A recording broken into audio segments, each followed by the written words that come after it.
Listen, I think you and me have both said for the longest time that Superman Legacy is pretty much unequivocally the most important comic book movie coming out ever. I don't think there's a movie that hindsight 2020 is a wonderful thing, isn't it? You know, you look back at 2008 and you look at how successful Iron Man was, and you think if that hadn't been successful, the MCU would never have happened. That's a fact looking back, right? When Iron Man came out, we didn't know that the next 15 years were going to happen. Oh, God, no. Nowhere near. No one knew. Everyone thought it was just going to be another throwaway Marvel movie with a washed-up actor, who at the time he was a washed-up actor, right? Crazy to think that. And then it was really good, and we got a universe. We know there's a universe coming here. But we've also seen universes announced before, and they've crashed and burned because everyone wants a universe, right? The mummy is looking at you. The mummy is looking at you. Exactly right. I trust in James Gunn. Looking at what he did in Guardians of the Galaxy 3, I think the future's very bright for DC. But so much depends on this movie being good.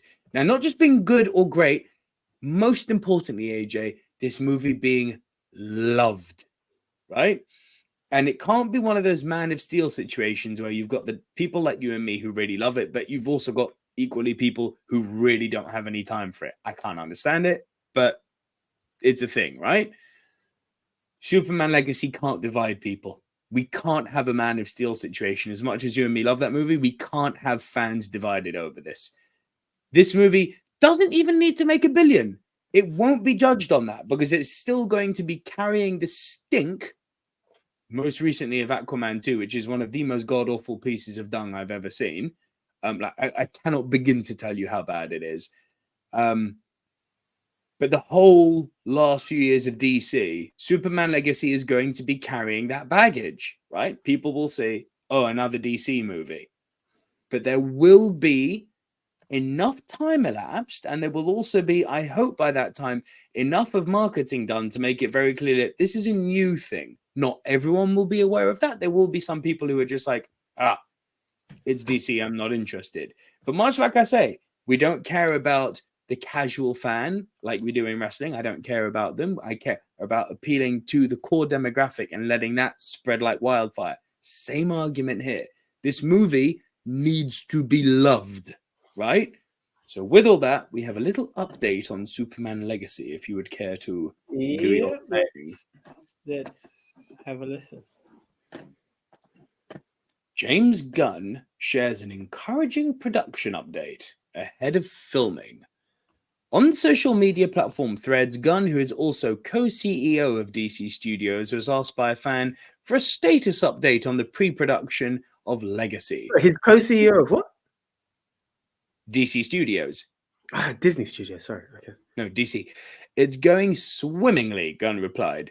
Sets being built, costumes being finished, actors studying roles, prosthetics and VFX models being made, flights booked. Here we go.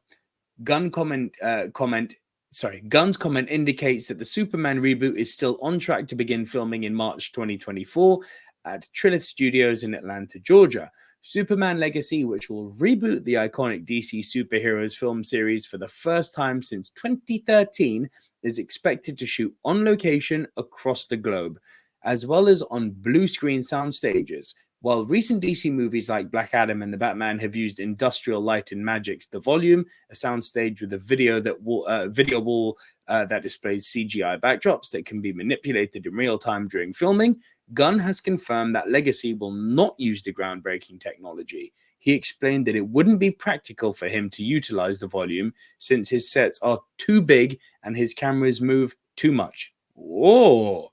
He added, Superman Legacy will follow Superman as he tries to reconcile his Kryptonian roots with his human upbringing. The hotly anticipated reboot will not be an origin story for the Man of Steel, with Gunn previously confirming that the DCU film will pick up with Clark Kent already operating as the superhero in Metropolis while working at the Daily Planet. While Legacy will be the first film in the DCU, the new shared universe will officially begin in 2024 with the release of the animated series Creature Commandos on Max. AJ, not a huge update, but your thoughts on everything James Gunn just discussed for Superman Legacy. Look, I'm happy he's happy. Okay. It sounds stupid, but you don't. You could very much hear something in the vein of the previous Fantastic Four movie, where things were going well and directors start going in and boards start going another way, and it gets mismatched and it's ruined.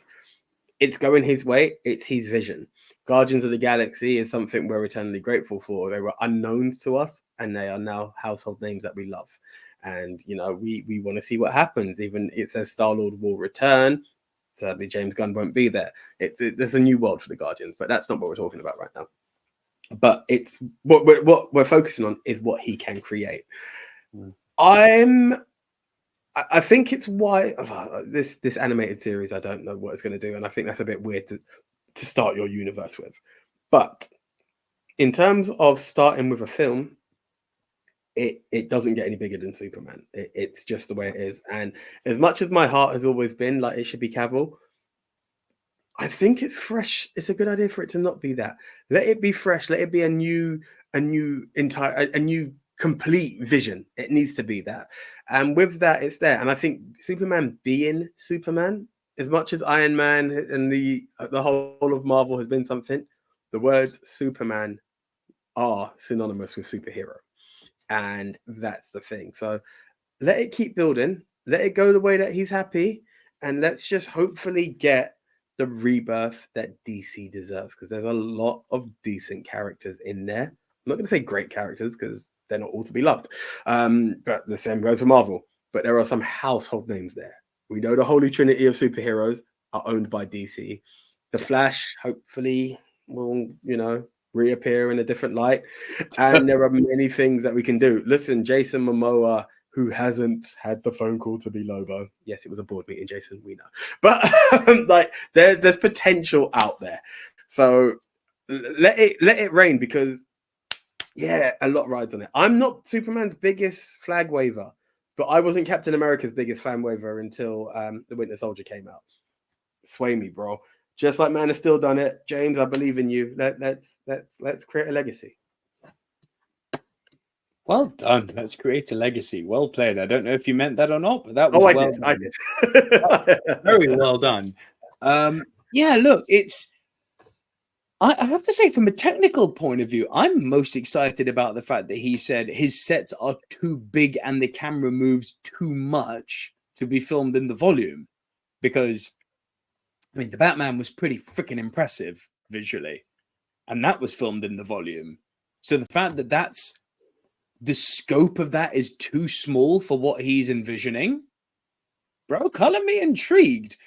There is this lingering thing that I can't help shake, and it's nothing to do with Superman. It's the whole Jacob Elordi saying Superman was too dark for him. I'm like, I saw Saltburn, bro. That was dark as hell.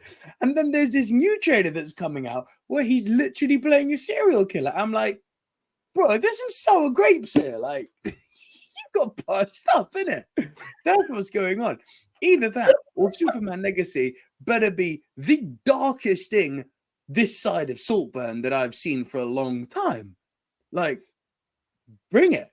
You got Nicholas Hoult as Lex Luthor. I know nothing about this David Corn Sweat guy, but is Hoult been confirmed as Luthor now? Sorry? Nicholas Holt's been confirmed. Yeah, that's confirmed. Nice. Holt's Luthor. But yeah, man, like, super excited. Bring it on. Show me why this is going to be a success, because I believe it will be. Anything you want to add? No, honestly, I'm hopeful. I'm hopeful in a world where I'm not as anticipating or as eager, should I say, for a superhero movie. And yes, Crap Candy Man continues his reign of terror. By the way, you read about Aquaman. Just to keep on that one, Crap Candy Man lived up to that moniker in Aquaman 2. Oh my god. That's the thing. When you were like, it sucked, I was like, oh yeah, he's in there, isn't he? Surprise, surprise. But no, this is it. Like, let this era of DC die. And don't get me wrong, it wasn't entirely crap. We are very grateful for Man of Steel and the Schneider Cut, which I still haven't seen, but I respect the reviews that have come out from the people I trust.